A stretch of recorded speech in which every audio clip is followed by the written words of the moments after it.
so how do you want to change the world as a teenager or as a youth? Yes, as a youth, I want that we use our energy to be involved sa mga community outreach and services so that we can reach the people who are in need, especially those people nga dili na ma-reach atong government. We want to explore on things, and we will not only explore but also in our exploration we should set goals kung asa ta padulong sa atong gina-explore. Because ang mga youth man gud is we are so full of energy to do it, and we want to see things, different things para ato tong ma-experience atong kinabuhi. Not only things nga nagbalik-balik lang, but we want to see new situations, new areas. We will not waste this time because this youthfulness will soon be gone. So kung wala na tayo energy, di na tumabuhat ng mga things like we could be a very essential tool sa atong mga community services and outreach programs nga pwede na itong ma-reach ang mga tao nga nanginahanglan. So as we have this kind of energy, as we have this health nga panglawas, healthful nga panglawas, we can use this to be a help to other people.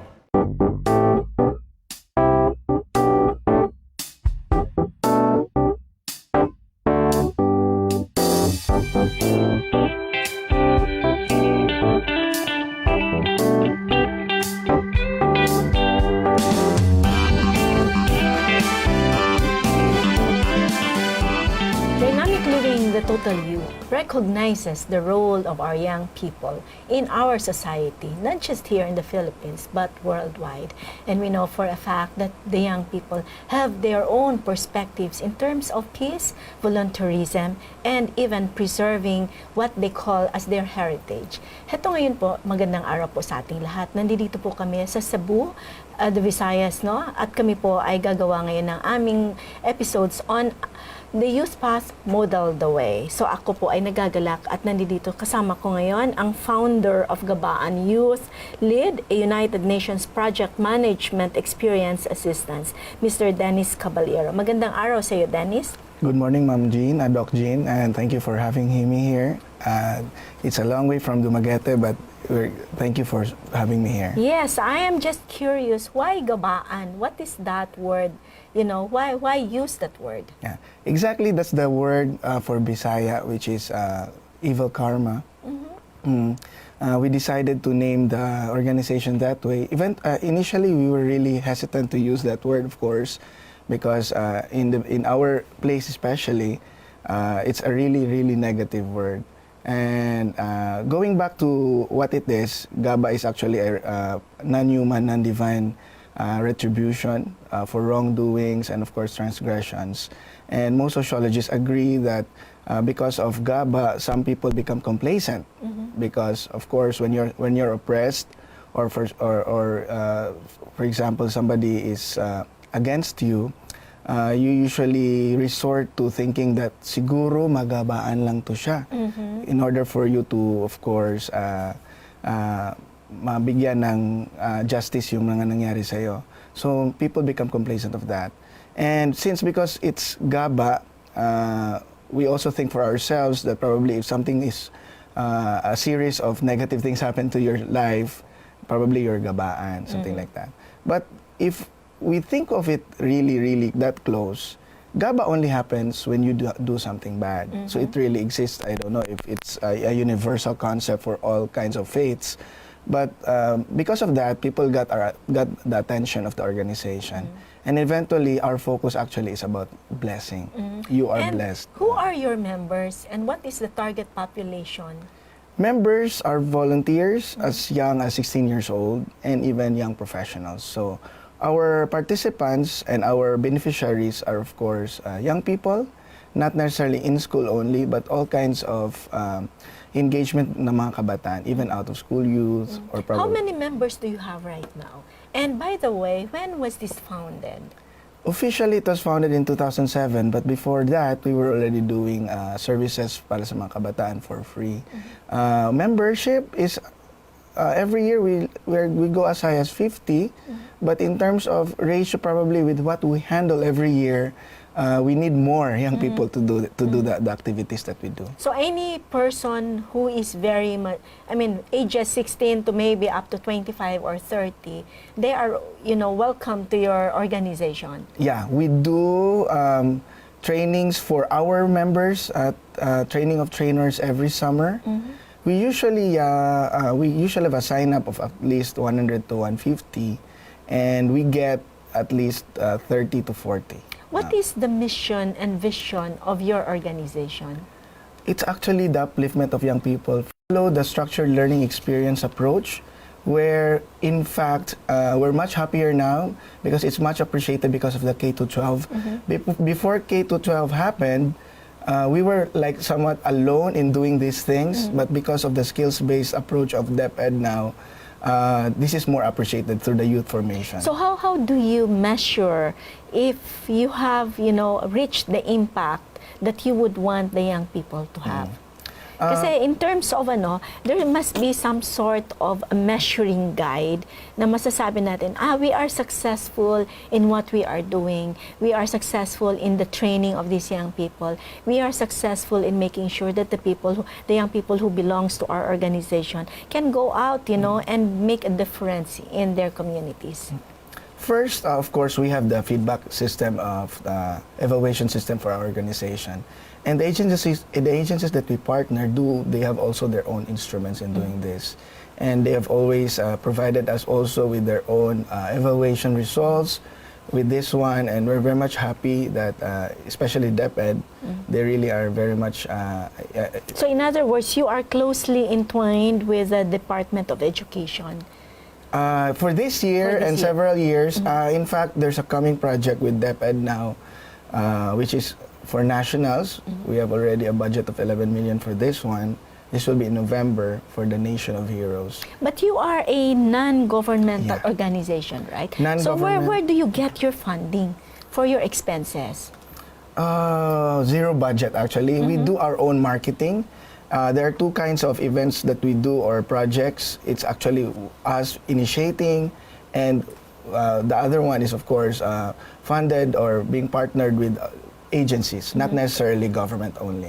Okay, and so when you have those funding, you use that to finance all the trainings that you have. Yes. How often do you have your trainings, and where do you conduct them? Proud to say how often we go as high as 80 to 100 per year, like 2 to 3 per week, like major ones, where as far as Mindanao, even as Luzon, across the Visayas, we go around. So does your organization empower the young people? It's actually more on the as I've said, the structured learning experience. The easy way to do this, to name it, is like team building or leadership approach. Services. When we return, we'll take a very short break. Please stay tuned to Hope Channel. What do you think our young people need to stay out of trouble? Nowadays we have these principles as a young people nga ato lang nakuha sa bisan asa like sa worldview, like sa television and sa radio, and wala na to ginatest ning mga principles. For example, like most common cases jud is the relationship matter. So sa worldview man gyud, ang relationship is it is being set too high sa atong social media. You can see only post nga puro mga sweetness, mga loving-loving, and mga gift-giving. Di kita makakita diha og mga away and so on. But actually, to prepare for that relationship, we need to also set ourselves nga natay risk nga ato bangon or naay malabot nga mga posible nga mga kaning niya ang misunderstanding and or kaning niya ang miscommunication sa ato ang mahimo nga ka-partner. But then young people today are having this kind of principle nga kung nasa relationship nindot lang gid permi, smooth lang gid permi, but actually it is not happening in real world. So we need to have our principles and standards in the guidance of the Bible, that we need to prepare ourselves, we need to be ready and to be mature first before ta mosulod sa mga inana nga mga butang. I've been to a relationship also na I was thinking before na it was okay, it was very okay and so on, but then ang nahitabo lang at the end is that naghatag lang siya og dako kayo nga kinahanglan ako i-adjust akong self kay I became a prisoner once ato nga situation, no, nga nagtuo ko nga I was doing fine, but actually because of that relationship naginahinay kog palayo sa Ginoo. Because of that situation, akong nakita nga dili nako, wala nako gihatag akong availability para sa church because I was focused too much sa yaha. I get out of it by starting to welcome the words of God, even though dili kayo ko makahatag og time sa simbahan and so on, but ako yung gipaningkamutan nga ako ag yung gi implement sa akong kaugalingon nga every day I need to read the word of God. No, I need to read books that was written by the prophet of God. So saan nga pamaagi akong nahinay og realize nga I need to make it right.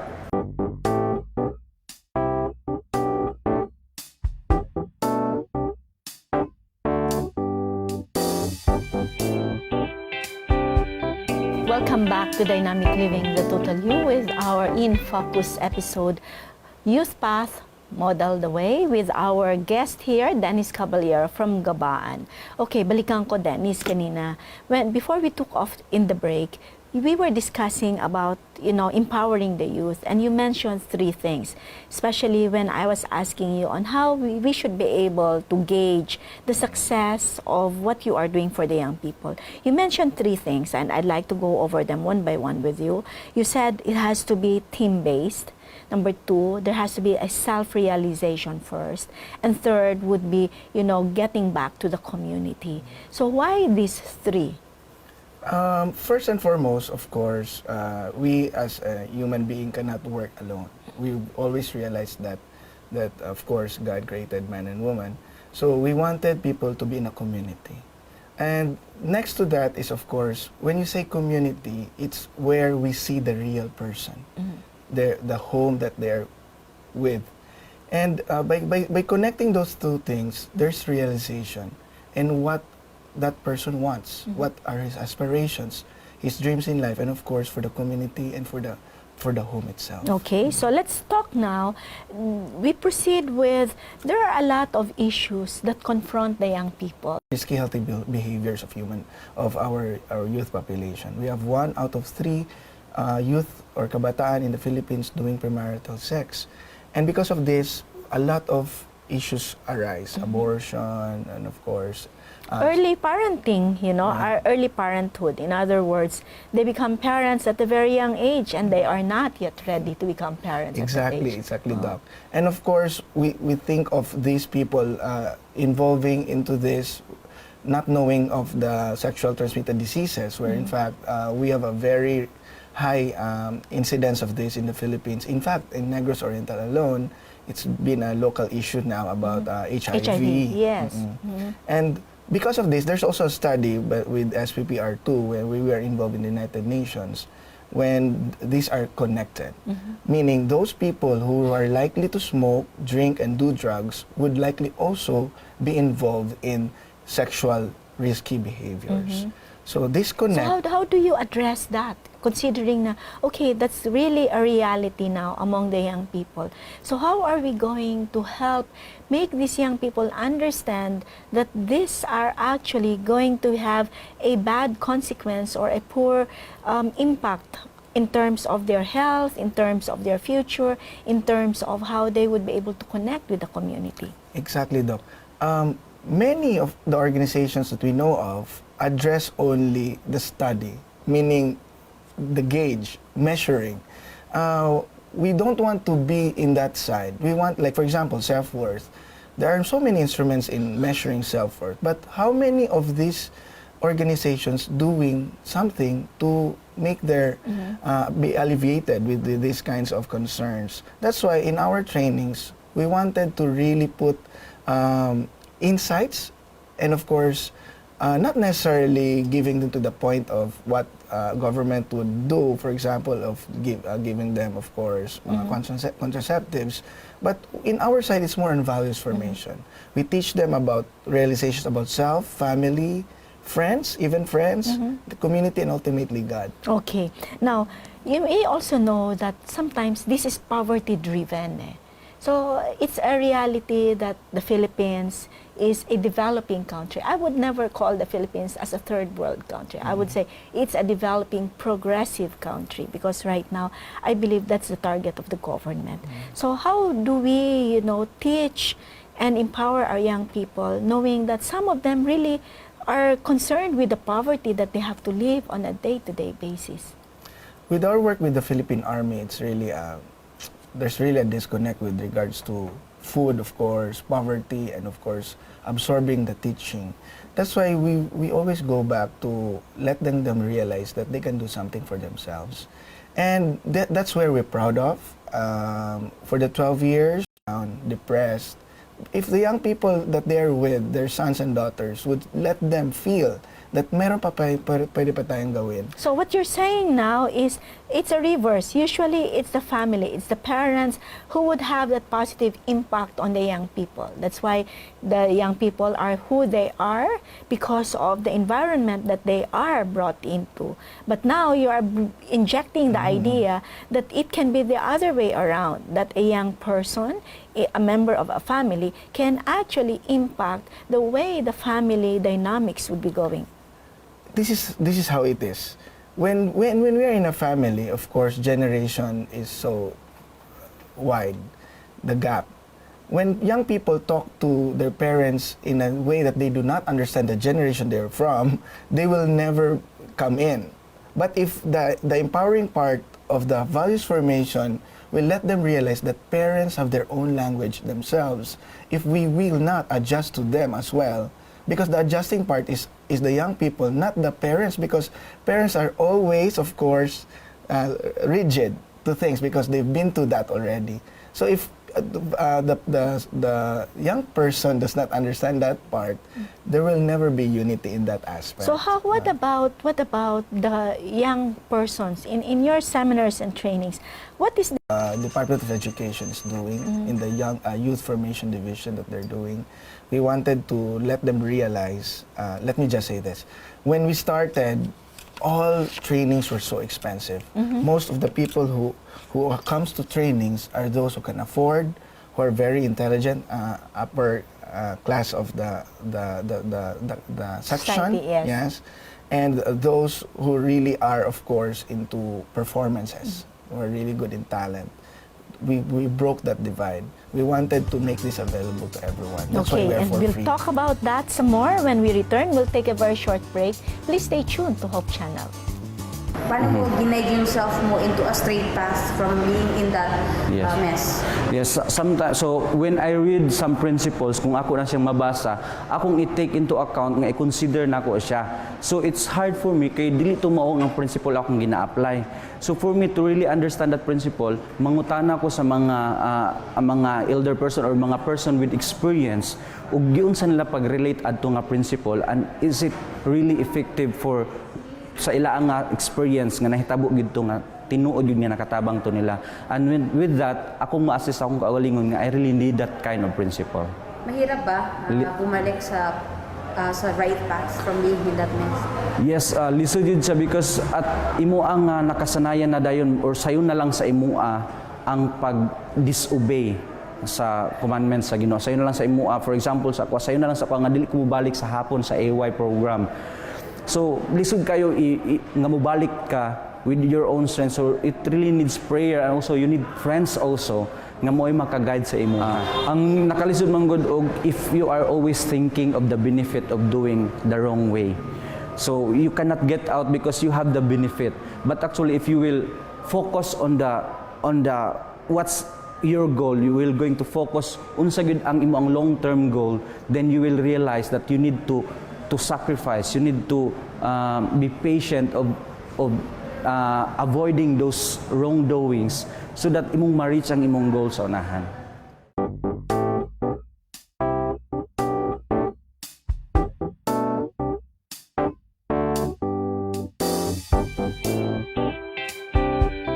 Welcome back to Dynamic Living the Total You with our episode In Focus, Youth Path Model the Way. So heto ngayon, tingnan natin, Dennis, no? So sinasabi natin na the young really can be trained and they can actually be models themselves. So what are the services that you have that can cut across borders? Children in the post-war, especially we had the Marawi siege, and then what about women's and children's rights? We did one already. Let's appeal Pud Me, like children in conflict with the law, and it was a very successful project where, in fact, these children now are, of course, rejoined with their families already. With the post-war, like for example, Marawi, we've been there in the Lanao del Norte area, and we've been very proud of what we did there. Kalinga Sabayan, and of course, the self-worth projects that we do. This is very important, especially that they would like to realize that they can still move on and, of course, rise from the very sad things that happened to them. So what is your vision in terms of where Gabaan today is? And let's talk about moving forwards 5-10 years from today. What is your vision for that organization that you are part of? Gabaan Youth League would like to look at it in a way that young people will realize that, of course, Rizal's way of saying it was ang pag-asa ng bayan, ang kabataan pag-asa ng bayan. We like to put it more, improve it by saying that ang kabataan may mabuting asal, ang tunay na pag-asa ng bayan. I like that. Ang kabataan na may tamang asal. No? Tama. Meaning to say, we always go back to the basics of how we should be in terms of our values. So in other words, your organization purely is hinged on that value wherein everybody needs to have a transformation before they can be able to move forward and be part of a bigger organization. No? So what are the challenges that you are faced with? The challenges that we have now is more on the ratio of activities that we handle towards our volunteers. But we've managed it well recently. Because, like, for example, in a week, we do 2 to 3 activities. But without inspiration, without the passion to do this, probably we could have really burned out along the years. But we have so much to that. We already have young volunteers doing a lot, because this is not easy work. We're creating modules, we're creating studies, researches on what our trainings would be. That's an easy one. We did that already for quite some time, the trainings and the succession. Funding, we don't believe that it's a problem. We have been there in 12 years. Every project that comes in, we work with what budget gives us. And the good thing is, most often, we do not handle the money. We just provide what we need. The aid funding agency will prepare that for us. What we do is the entire program, the training, the content. Oh, ang ganda naman, no? Kung sana lahat ng organizations will start like that. So what is your endpoint and ultimate goal? It's really about upliftment. I'm often labeled as youth champion. I'm not getting younger. And the good thing about this is to put forward the blessing towards others. And it's really a good path journey that we have in GYL. Okay, so thank you so much, Dennis, for sharing this one to our viewers. And what would be your message of hope to the young people? Maybe to the community as well. Actually, our tagline for this year's batch is hope. Help one person every day. And through that, we will see the realization of every young person to be a good person. Good in the sense that not afraid of what they are for the future. Good with values that is anchored towards them, especially for the families. So we'll go back to you are blessed, be a blessing. That every young person should realize not only that they are the hope, that ang bawat kabataan, ang tunay na pag-asa ng bayan ay yung mga kabataang may mabuting asa. Sana they would realize that. Okay, thank you so much, Dennis. Heto po mga kabataan natin at mga magulang at lahat po tayo na membro ng komunidad. Remember that the young people have various potentials. They have a huge potential to become drivers, to become the force to reckon with, and that force should be towards good, towards being a factor for good to others, towards being a positive influence for everybody that they come in contact with.